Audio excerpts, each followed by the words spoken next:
जय जय राम कृष्ण हरी, जय जय राम कृष्ण हरी. हरिपाठाचे अभंग ज्ञानोबांनी सर्वसामान्य भक्तांना परमार्थाकडे वळवण्यासाठी लिहिलेले आहेत.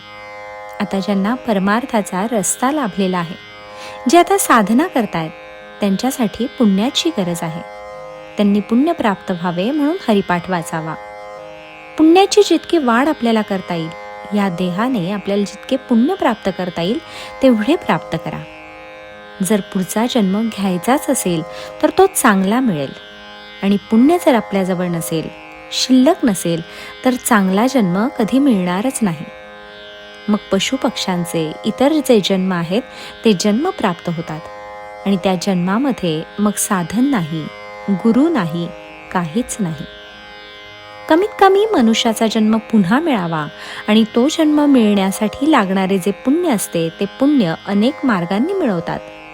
त्यातल्या त्यात ज्ञानोबा पुण्याचा सोपा मार्ग सांगतात की तुम्ही भगवंताचे नाव घ्या, बस जप करा, अखंड त्याच्या नामामध्ये रमून जा. तुम्हाला मग पुढचा जन्म उत्तम घरामध्ये मिळेल. समजा पुन्हा मनुष्य देह मिळाला आणि कुठल्या तरी वेगळ्याच राष्ट्रामध्ये जन्मलात, तर काय उपयोग? तेही माणसेच आहेत.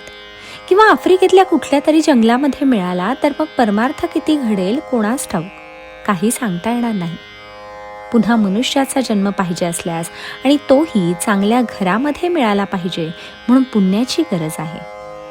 पहा, ज्ञानोबा इथे आपला स्वतःचा अनुभव सांगतात की मी पूर्वजन्मामध्ये खूप पुण्य केले, आणि त्यामुळे मला भगवंतांनी या अवस्थेत आणून ठेवले आहे. काल आपले 17 अभंग झालेले आहेत. आजचा 18वा अभंग बघूया. परंतु सर्वसामान्य माणसांना हे अभंग दिसायला सोपे दिसले तरी तुम्ही पाहताय की जी त्यांनी चांगदेव 65 सांगितली, जी ज्ञानेश्वरी त्यांनी सांगितली, जे अमृतानुभवामध्ये सांगितले, तेच तत्व ते सोडत नाहीत. तेच तत्व इथे गोवतात. फक्त ते त्यांच्यावर जास्त भर न देता सर्वसामान्य लोकांसाठी जपाचे साधन सांगत आहेत. बघा आता. हरिवंश पुराण हरिनाम संकीर्तन, हरिविण सौजन्य नेणे काही, तया नरा लाधले वैकुंठ जोडले, सकळही घडले तीर्थाटन. मनोमार्गे गेला तो येथे मुकला, हरिपाठी स्थिरावला तोची धन्य. ज्ञानदेवा गोडी हरिनामाची सोडी, रामकृष्णी आवडी सर्व काळ.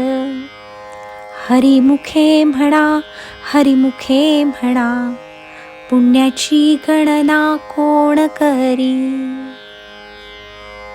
जय जय राम कृष्ण हरी, जय जय राम कृष्ण हरी.